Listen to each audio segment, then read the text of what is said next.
You carry two swords, and you have never drawn either one in anger. You are a warrior in a country that has run out of wars. Your whole identity, everything your family has been for generations, is built around fighting, and there is no fighting left to do. So today, like most days, you will not fight anyone. You will do paperwork. You will worry about money you do not have, and you will guard your honor with the same ferocity your ancestors guarded a castle. Because in this new world of peace, honor is almost the only battlefield left. Let me show you your day.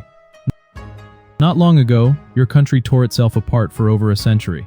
Warlords fought endlessly, and a man like you could win land, rank, and glory with a sword and a bit of luck. That was the world the samurai were made for.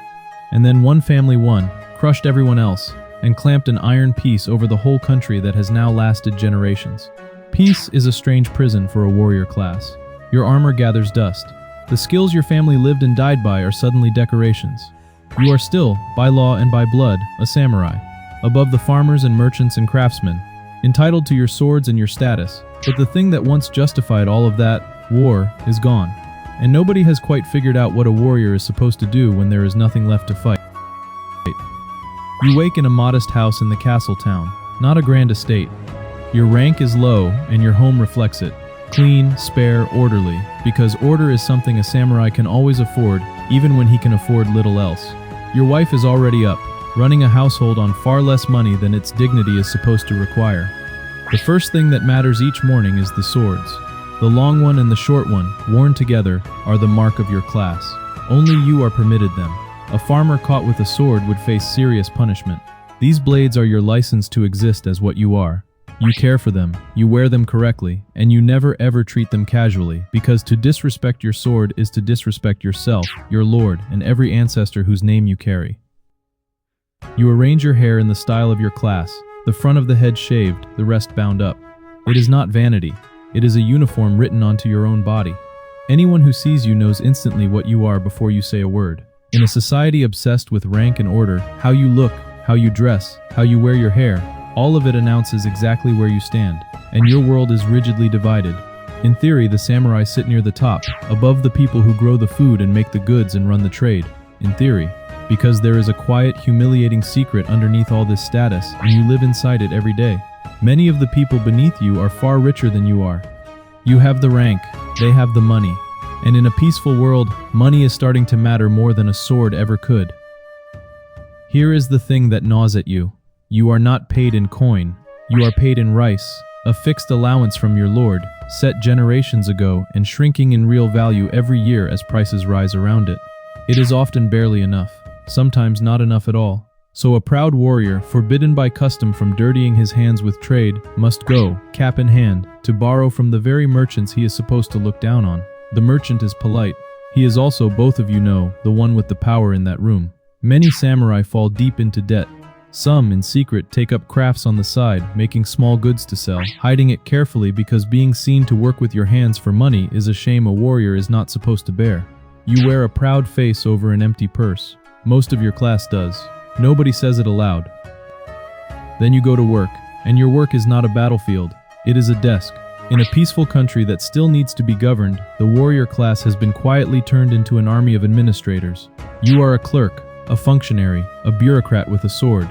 You keep records, process paperwork, manage supplies, handle the endless documentation of a stable, orderly state. The brush has replaced the blade. You spend your day with ink, not steel, and the enemies you battle are missing figures in a ledger and disputes over allowances. It is not what your grandfather's grandfather did. It is not what any of the old stories promised, but it is what keeps the country running, and it is what keeps your family's rice allowance coming. So you bend over the paperwork and you do it well, because doing your duty is itself a form of honor, even when the duty is dull.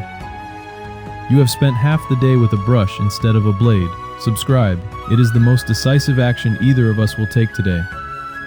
What holds all this together, what makes a bored clerk still a samurai, is the code, a whole philosophy of how a warrior should live, built on loyalty, honor, self-control, and duty above self.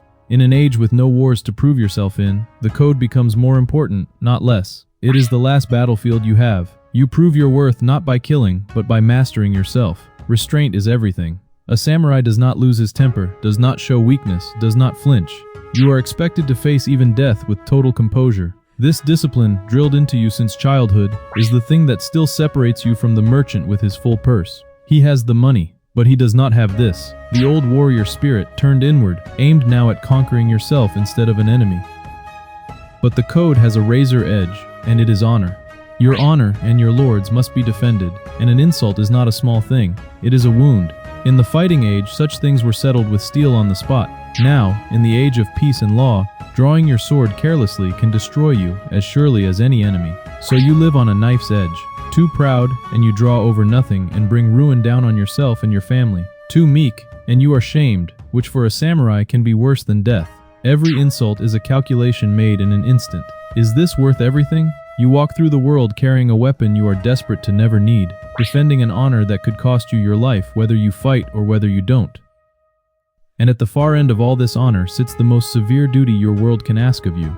If you fail catastrophically, disgrace your lord, or are ordered to, you are expected to take your own life, in a formal ritual, with total composure, to restore your honor in death.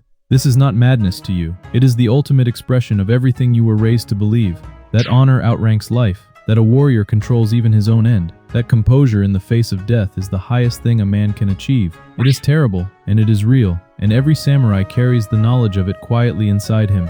Your life is not fully your own. It belongs to your name, your lord, and your code, and in the last accounting, they may ask for all of it. Work ends and you walk home through the town, past the shops and stalls of the merchants and craftsmen, past a world of bustling commerce and quiet prosperity that is, in truth, leaving your class behind. The energy of the age is here, in trade, in the towns, in the money you do not have. You pass through it in your two swords, respected and slightly out of place, a symbol of an era that is ending even as you live in it. At home, a simple meal made from an allowance stretched thin. You maintain your dignity here as everywhere, because dignity costs nothing and you have little else to spend. The house is quiet, the swords rest on their stand. Tomorrow there will be more paperwork, more ledgers, more careful management of a shrinking income, and the same proud face over the same empty purse. Before sleep, perhaps you sit alone for a while as your training taught you, and simply be still. This too is part of being a samurai. The cultivation of calm, of an inner order that no shrinking allowance and no smirking merchant can touch. In the quiet, you are still, for a moment, exactly what your ancestors were, a warrior, fully in command of the one territory that is entirely yours, your own mind. It is a strange kind of glory, this, not won on a battlefield but held in a quiet room. But it is yours, and it is real, and it is the peace of the old warrior world that the long peace could not take away. You hold it and then you sleep, and the town settles into another peaceful night in a country that no longer needs its warriors, but keeps them anyway, out of respect, out of habit, and because it does not quite know how to say goodbye. So this is the samurai the peace created, not the sword-swinging hero of the stories, but something quieter and stranger, a warrior who administers, a fighter who reveres a code precisely because he can no longer test it in battle, a proud man managing a genteel poverty behind a mask of dignity. The war ended, but the warriors remained, and they had to become something new to survive. And in the end, the world moved on without you.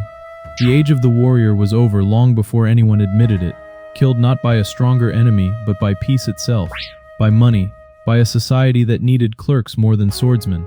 You spent your life honoring a role that history had already retired. There is something noble in that, and something deeply sad, and the two cannot be separated. You carried two swords your whole life and never needed them.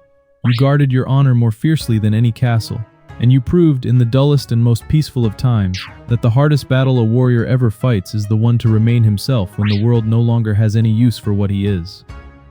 That is where we leave you. If you survived the video, you are already doing better than the person you just played, so do the small thing. Like it, subscribe, and I will drop you into another life next time. Same voice, same stick figures, someone else's very bad day.